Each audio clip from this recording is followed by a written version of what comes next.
Doctor Pankaj Tiwari. हमारे YouTube channel NIT school of mathematics में आप सभी का स्वागत है।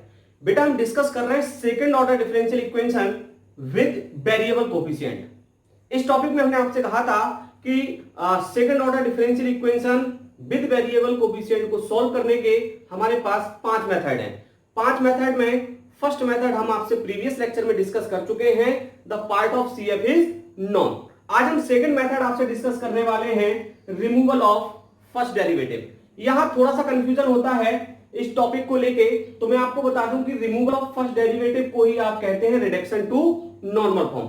हमें क्या करना होता है, कोई डिफरेंशियल इक्वेशन हमें दी होती है, उसको हमें रिड्यूस करना है किस फॉर्म में, नॉर्मल फॉर्म में। अब नॉर्मल फॉर्म क्या होती है तो हम आपको भी वर्किंग स्टेप्स जब समझाएंगे तब हम आपको बताएंगे। इसी टॉपिक को बेटा हम कहते हैं change of the dependent variable method. तो आप बिल्कुल कॉन्सेप्ट क्लियर कर लीजिए कि ये तीनों नाम जो टॉपिक के अंदर लिखे हुए हैं ये एक ही टॉपिक है। क्लियर है? तो हम बेटा डिस्कस कर लेते हैं इसका स्टेप, वर्किंग स्टेप्स आपसे डिस्कस कर लेते हैं। तो बेटा सबसे पहले आप देखो, ये स्टैंडर्ड फॉर्म लिखा हुआ है किसका, second order differential equation with variable coefficient का, ये स्टैंडर्ड फॉर्म है। तो हमें बेटा यहां फर्स्ट स्टेप में करना क्या होता है, सबसे पहले तो आप ये समझ लें कि हमें सेकंड मेथड की जरूरत क्यों पड़ी। हम सेकंड मेथड जो पढ़ने वाले हैं, रिमूवल ऑफ फर्स्ट डेरिवेटिव, इसको हम अप्लाई क्यों कर रहे हैं, है ना।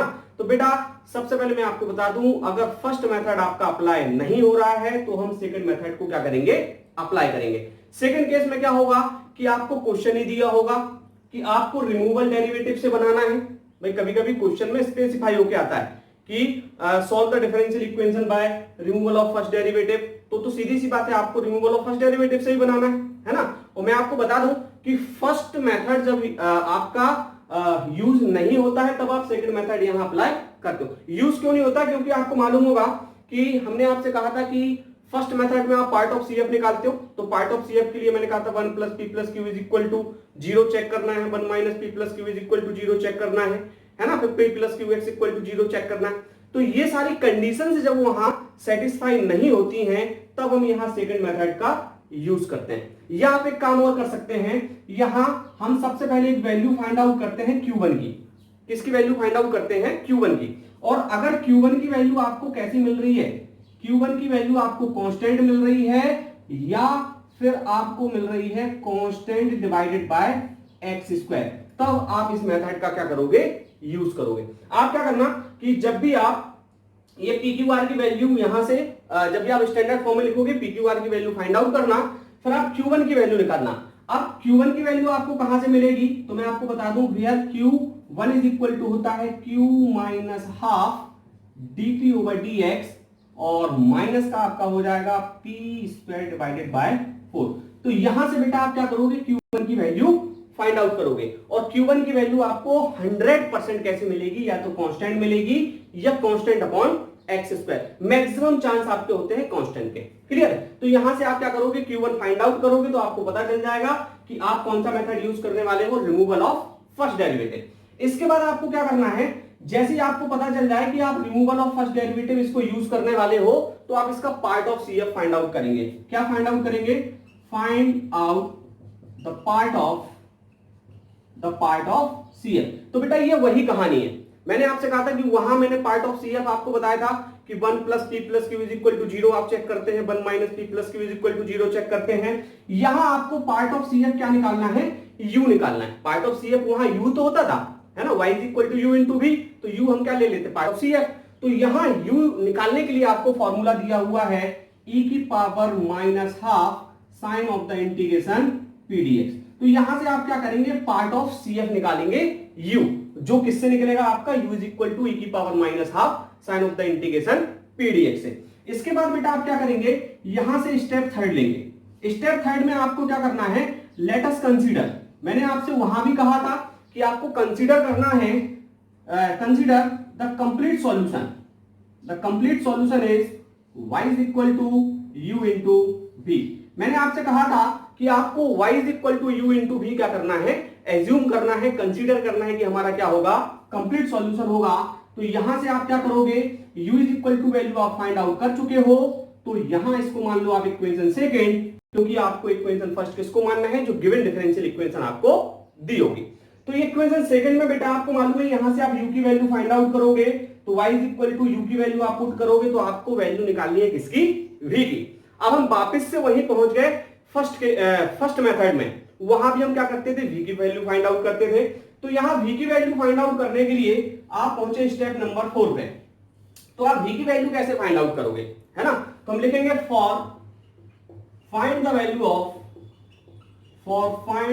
Of v, find of v we reduce in normal form. बेटा ये नॉर्मल फॉर्म की जो बात हो रही है वो नॉर्मल फॉर्म यही है, d2v over dx square plus q1v is equal to r divided by u। आपको ध्यान रखना है ये फॉर्म, आपको ध्यान रखना है ये हमारी नॉर्मल फॉर्म है। आपको यहां u की वैल्यू फाइंड आउट आप कर चुके हैं, आपको v की वैल्यू निकालनी है। तो v की वैल्यू निकालने के लिए आपको क्या करना होगा, इस नॉर्मल फॉर्म का यूज करना होगा। तो यहां देखिए आप r को आप बहुत आसानी से यहां से निकाल लोगे, q1 आप यहां से फाइंड आउट कर चुके हैं, v की वैल्यू आपको निकालनी है और u भी आप यहां से फाइंड आउट कर चुके हैं। तो बेटा अगले स्टेप में आप क्या करोगे, आपको समझ आ रहा होगा, ऑन सॉल्विंग इसको आप इक्वेशन थर्ड मान लो। On solving equation third we get the value of v। आप इक्वेशन थर्ड को जब सॉल्व करोगे तो आपको वैल्यू मिलेगी v की। जब आपको v की वैल्यू मिलेगी तो आपका लास्ट स्टेप होगा put the value of v in equation. आप देखो यहां u की वैल्यू आप फाइंड आउट कर चुके थे, यही आपका CS मतलब कंप्लीट सॉल्यूशन था। तो यहां आपको क्या करना है, इन इक्वेशन सेकंड, इस इक्वेशन सेकंड में आप v की वैल्यू फाइंड आउट करोगे तो आपको क्या मिलेगा, complete solution and get the required solution. तो आई होप बेटा आपको स्टेप समझ में आए होंगे। मैं एक बार और बता दूं, जो भी डिफरेंशियल इक्वेशन दी होगी आपको इस फॉर्मेट में लिखना है। इस फॉर्मेट में लिखने के बाद आपको Q1 की वैल्यू फाइंड आउट करनी है। Q1 अगर कांस्टेंट आ रहा है या कांस्टेंट अपॉन x स्क्वायर आ रहा है तभी इस मेथड को आप अप्लाई कर सकते हो। तो यहां से Q1 की वैल्यू निकालने के लिए ये फॉर्मूला है, आपको लर्न करना पड़ेगा। स्टेप फर्स्ट में आपने Q1 निकाला, इसके बाद अगर Q1 आपका कांस्टेंट या कांस्टेंट अपॉन x स्क्वायर आ जाता है तो आप क्या करेंगे, part of CF find out करेंगे। पार्ट ऑफ CF यहां u होगा, लेकिन u को निकालने का फॉर्मूला होगा e की power minus half sine of the integration p dx। यहां से आप u की वैल्यू फाइंड आउट करोगे, अगले स्टेप की तरफ जाओगे। अगले स्टेप में आप कंसीडर करोगे कंप्लीट सॉल्यूशन। कंप्लीट सॉल्यूशन आपका होगा y is equal to u into v।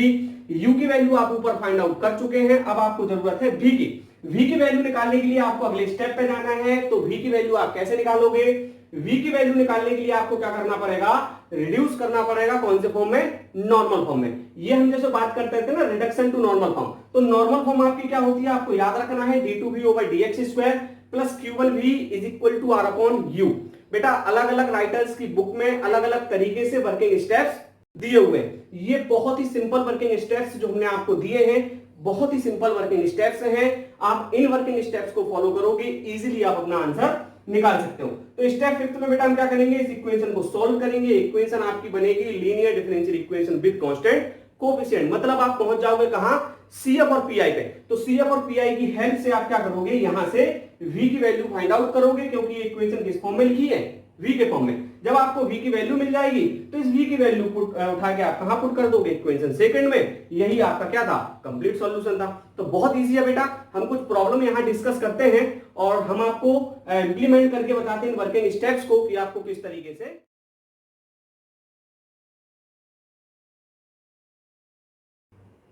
Friends हम यहां डिस्कस कर रहे हैं problem first, solve by removal of first derivative. तो बेटा देखो प्रॉब्लम में दिया है रिमूवल ऑफ फर्स्ट डेरिवेटिव से सॉल्व करना है। क्वेश्चन आप देख लीजिए, x square d2 over dx square minus 2x dy by dx plus x square plus 2 y is equal to x cube dx। तो आप इसको बेटा इक्वेशन फर्स्ट मान सकते हो, या तो आप इसको स्टैंडर्ड फॉर्म में लिख लें। स्टैंडर्ड फॉर्म में d2 ओवर dx स्क्वायर जो डेरिवेटिव आपको दिया है इसको सिंगल लिखना है आपको। तो आप क्या करेंगे, x स्क्वायर से डिवाइड कर देंगे पूरी इक्वेशन में। तो this equation can be written as d2 over dx square और प्लस हमने ब्रैकेट के अंदर लिया बेटा, इसको लिख सकते हो माइनस का 2 upon x d by dx और प्लस का ये एक्स स्क्वायर से डिवाइड होगा तो 1 plus 2 upon X square into Y is equal to X cube divided by X square, तो एक्स e की पावर एक्स। अब हमने इसको मान लिया इक्वेशन नंबर फर्स्ट।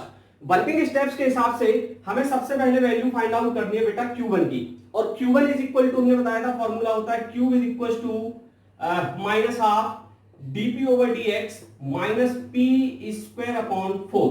तो यहां से देखो बेटा आपको फॉर्मूला दिया हुआ है Q, तो Q की वैल्यू आपको फाइंड आउट करनी है। तो आप एक स्टेप भूल गए, यहां आपको क्या करना है, इसको कंपेयर करना है। कंपेयर करोगे तो ये होगा P की वैल्यू होगी माइनस के 2 अपॉन एक्स, यहां से Q की वैल्यू होगी आपकी 1 प्लस 2 अपॉन एक्स स्क्वायर, और R की वैल्यू आपकी होगी x e की पावर x।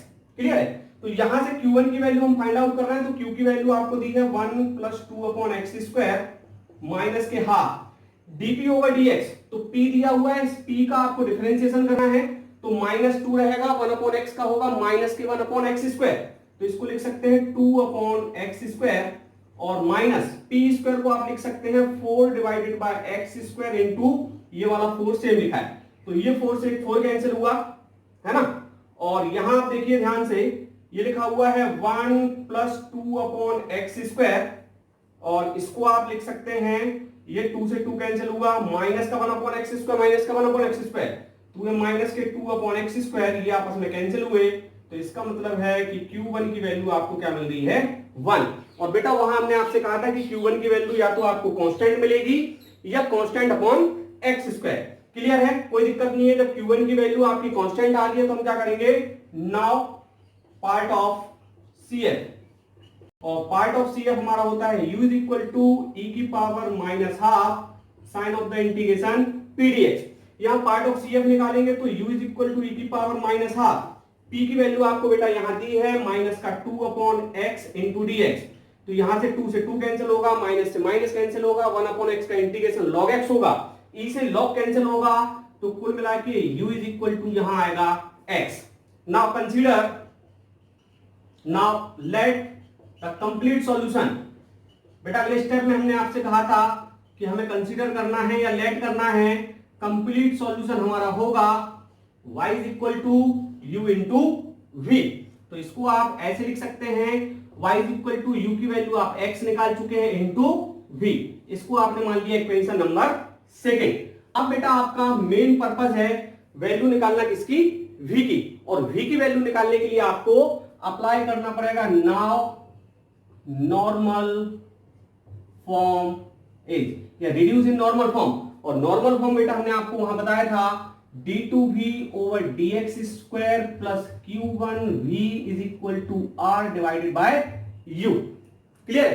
तो ये आपको लर्न करना है, ये नॉर्मल फॉर्म आपको क्या रखनी है, याद रखनी है। अब देखिए बेटा यहां मैं सॉल्व करके किस तरीके से v निकालता हूं, d2v over dx square, q1 की वैल्यू आप फाइंड आउट कर चुके हैं बेटा 1 पुट कर दी, into v is equal to r की वैल्यू आपको मालूम है दी हुई है x e की power x divided by u आपने फाइंड आउट किया था x, तो x से x यहां कैंसिल होगा, तो इसको आप लिख सकते हैं d2v over dx square plus v is equal to e की power x। This is the linear differential equation with constant coefficient. अब हम वहां पहुंचे हैं जहां हम CF और PI सॉल्व किया करते थे, तो ये इक्वेशन आपकी दी है किसमें, v में, तो आपको कंप्लीट सॉल्यूशन भी क्या मिलेगा, v is equal to CF plus PI। तो इसका बेटा हमें सबसे पहले CF निकालना है। CF निकालने के लिए इसकी सबसे पहले हमें एक्सिलरी इक्वेशन निकालनी पड़ेगी, तो एक्सिलरी इक्वेशन हो जाएगी m square plus 1 is equal to 0। तो यहां से m is equal to plus minus iota आएगा, जब आयोटा आता है तो CF आपको मालूम है बेटा, CF जानने के लिए आपको प्रीवियस लेक्चर्स देखने पड़ेंगे CF और PI, और आप देख चुके हैं तो आपको बेटर समझ में आएगा। CF यहां से निकालोगे तो होगा C1 cos x plus C2 sin x, ये बेटा यहां से CF होगा। अब हम फाइंड आउट करने जा रहे हैं PI, और PI is equal to formula होता है 1 अपॉन फंक्शन ऑफ d, तो यहां से फंक्शन ऑफ d आप निकालोगे तो होगा d square plus 1 into cube, और क्यूब की जगह आपको दिया है की पावर x, और जब आप PI सॉल्व करोगे एक्सपोनेंशियल फंक्शन के लिए, तो मैं आपको बता चुका हूं कि यहां d रिप्लेस होता है एक्सपोनेंशियल फंक्शन में x के कोफिशिएंट से, तो x का कोफिशिएंट 1 है, तो यहां d रिप्लेस होगा 1 से, तो 1 का square 1 plus 1 is equal to 2, तो PI यहां से आएगा e की पावर x डिवाइडेड बाय 2। तो यहां से complete solution v is equal to होगा CF प्लस PI। तो यहां से बेटा v की वैल्यू आप फाइंड आउट करेंगे C1 cos x plus C2 sin x और PI आपने फाइंड आउट किया e की पावर x डिवाइडेड बाय 2। तो बेटा ये आपने वैल्यू निकाली किसकी, v की। आप चाहे तो इसको इक्वेशन क्या दे रहे हैं, थर्ड दे रहे हैं। अब बेटा आप लास्ट स्टेप की तरफ जा रहे हैं, put the value of v in equation second. यही तो आपका कंप्लीट सॉल्यूशन है। तो लिखेंगे नाउ फ्रॉम इक्वेशन सेकंड, ये मैं साफ कर रहा हूं यहां। तो लिखेंगे put the value of, now put the value of v in equation second, then तब आपको मिलेगा y is equal to, u पहले से दिया था आपको x और v की आपने वैल्यू रखी तो हुआ C1 cos x plus C2 sin x plus e की पावर x डिवाइडेड बाय 2। तो this is the complete solution of given differential equation. I hope बेटा आपको समझ आया होगा कि किस तरीके से हमें इसको सॉल्व करना है। क्लियर है? तो बेटा इसका हम पार्ट सेकंड लेके आएंगे। पार्ट सेकंड में हम आपको एक प्रॉब्लम और डिस्कस करेंगे, है ना, तो आपको बेटर समझ में आएगा कि हमें किस तरीके से सॉल्व करना है। तो बेटा वीडियो आपको कैसे लग रहे हैं, लेक्चर्स आपको पसंद आ रहे होंगे। वीडियो को अगर आप फर्स्ट टाइम वॉच कर रहे हैं तो चैनल को सब्सक्राइब जरूर करें।